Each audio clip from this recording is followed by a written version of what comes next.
आजचा वेळ आहे अंडा करी. त्यासाठी अंडी उकडून घ्या. मी वापरते अंडी उकडायचं मशीन. त्यात पाणी टाकून अंडे ठेवून बटन सुरू करूया आणि अंडे उकडायला ठेवून देऊया.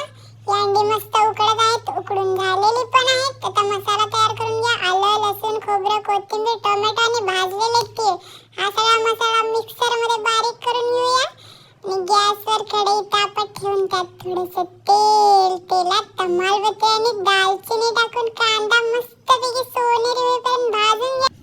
त्यात लाल तिखट टाकून मसाला टाकून मसाला तेल सुटेपर्यंत झाकण ठेवून आपण भाजून घेऊया. हा बघा मसाल्याला कसा कट सुटलेला आहे, तेल वरती आलेला आहे. त्याला पाणी घालून चवीपुरतं मीठ घालून वरून कसुरी मेथी भुरभुरायची चव. मसाल्याला उकळी येईपर्यंत अंडी सोलून घेऊया. त्याला एक असं मसाला आत जाण्यासाठी कट देऊया. मसाल्यात अंडी सोडून मस्तपैकी शिजू दे. तोपर्यंत मी करतो चपात्या.